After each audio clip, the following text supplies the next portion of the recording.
భువనగిరి విషయానికి వస్తే, ఆలేరు విషయానికి వస్తే అటు ఏదైతే యాదాద్రిలో ఐలయ్య మార్కు కనబడుతుంది అంటున్నారు, మార్పులు చేర్పులు కనబడుతున్నాయి గుట్ట మీద కొంత అంటున్నారు.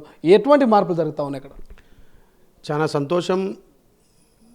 మా ఇంటి విలువెల్పు తెలంగాణలో మొదటి తిరుపతిగా ఉన్నటువంటి శ్రీ యాదగిరి లక్ష్మణస్వామి ఆశీస్సులు తెలంగాణ ప్రజల మీద, రైతుల మీద, ముఖ్యంగా కాంగ్రెస్ పార్టీ మా ప్రభుత్వం మీద ఉండాలి. ప్రజలకు ఎక్కువ సేవలు చేయాలి, ప్రజలకు అందుబాటులో ఉండాలని ఆ స్వామివారిని గత సాంప్రదాయాలు, వందల సంవత్సరాల కింద ఉన్నటువంటి సాంప్రదాయాలన్నీ కూడా గత 10 సంవత్సరాల్లో కేసీఆర్ ఆయనకు మార్కుగా నేను గుట్టను కట్టినా, నేను కొండను అభివృద్ధి చేశాను మార్కు కోసమే తప్ప అక్కడ వచ్చే భక్తులకు ఫెసిలిటీ కల్పించలేదు.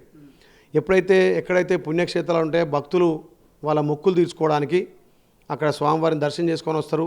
మరి అలాంటి వాళ్ళకు కనీస వసతులు కల్పించకపోతే, అక్కడ లాట్రిన్ బాత్రూమ్ కానీ, నీటి వసతి కానీ, అక్కడ పైకి దర్శనాలకు వెళ్ళట్లో క్యూ లైన్లో సౌకర్యాలు కానీ కల్పించకపోతే, వచ్చిన వాళ్ళకి కొండ కింద సౌకర్యాలు కల్పించకపోతే వచ్చిన భక్తులు ఇబ్బంది పడతారనే ఉద్దేశంతో నేను గెలిచిన మొదటి రోజు నుంచి కూడా ఇప్పటికీ 9 నుంచి 10, 12 పాత సాంప్రదాయ పద్ధతులు కానీ, వాళ్ళకి ఫెసిలిటీ కానీ, అన్నదాన సౌకర్యం కానీ, ఇంకా క్యూ లైన్లో మంచినీళ్ళ సౌకర్యం కానీ, లాట్రిన్ బాత్రూమ్ సౌకర్యం కానీ చేసినాం.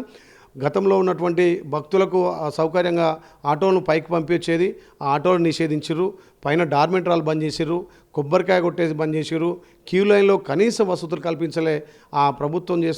గత ప్రభుత్వం చేసినటువంటి తప్పులను కూడా సరిదిద్దుకుంటూ నిన్న కూడా అక్కడ ఉన్నటువంటి స్టాఫ్ తోటి, ఈవో తోటి, శాశ్వత ధర్మకర్తతోటి అన్నీ ఇంప్లిమెంట్ చేసి ఏదైతే మెట్ల దారి ఉందో మెట్ల ద్వారా పోయే వాళ్లకు అక్కడ షెడ్ ఏర్పాటు చేసి నీడలో వెళ్ళే విధంగా దర్శనం చేసుకున్న ప్రతి ఒక్కరికి అక్కడ వసతి కలిపే విధంగా, కొబ్బరికాయ కొట్టే విధంగా, గుండంలో స్నానం చేసే విధంగా, ప్రతి భక్తుడు అన్నదానంలో ఉచిత భోజనం చేసే విధంగా నిన్ననే చర్యలు చేపట్టినాం.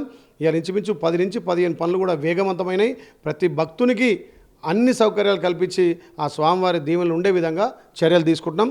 నిజంగా ఆ ఎంప్లాయీస్ కూడా చాలా అక్కడ భక్తి శ్రద్ధలతోటి వచ్చే భక్తులకు చూసుకుంటున్నారు.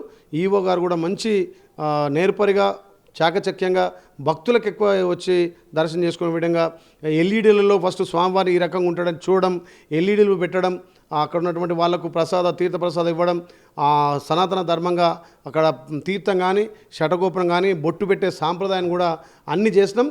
అప్పటికి మొన్న 10 సంవత్సరాలకి ఇప్పటికి చాలా ఇంప్లిమెంట్ అయిపోయింది. ఇంకా గుట్టను ఎక్కువ అభివృద్ధి చేయడం కోసం మా గౌరవ ముఖ్యమంత్రి రేవంత్ రెడ్డి గారిని ఆ గుట్టపైకి తీసుకుపోయినప్పుడు ఖచ్చితంగా ఈ గుట్టను ఇంకా కూడా అభివృద్ధి చేద్దామని మాట ఇచ్చిండు. అతి త్వరలో మళ్ళీ గుట్ట తీసుకుపోయి ఇంకా గుట్ట ఉన్నటువంటి పరిసర ప్రాంతాల అభివృద్ధి కోసం గౌరవ ముఖ్యమంత్రి చొరవ చూపి ఖచ్చితంగా అభివృద్ధి చేసే నమ్మకం మాకుంది. స్థానికంగా నేను అక్కడ ఆ ప్రాంతంలో స్వామివారి కాళ్ళ దగ్గర పుట్టి ఆ స్వామివారి సేవ చేసుకోవడం నాకు అదృష్టంగా అభయస్తుంది. అక్కడ ఉన్నటువంటి అధికారులు కానీ, అక్కడ స్థానికులు చాలా గుడి అభివృద్ధి కోసం పాటుపడ్డారు. ఎంతోమంది గుడి అభివృద్ధి కోసం జాగాలు, ఇండ్లు, భూములు కోల్పోయిన వాళ్ళకు కూడా కొండపైన ఉద్యోగ అవకాశాలు స్థానికంగా ఉన్న వాళ్ళకి ఎక్కువ కల్పించడం వల్ల స్థానికంగా ఒక సేవకుడిగా నాకు అవకాశం ఇచ్చింది. సేవ చేసే అదృష్టం ఇటు కాంగ్రెస్ పార్టీ, అటు శ్రీ యాదగిరి లక్ష్మణస్వామి కల్పించింది. కాబట్టి వీళ్ళందరికీ ఒక బిడ్డగా నేను ముందుకు పోతున్నా.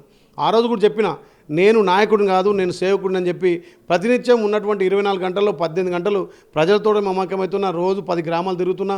ఎవరికే ఇబ్బంది ఉన్నా, ఎవరికే ఆపదున్నా వాళ్ళ బిడ్డగా ముందుకు పోతున్నా. కాబట్టి ప్రజలను ఆస్వాదిస్తారు. అసలైన తొలి వెలుగు.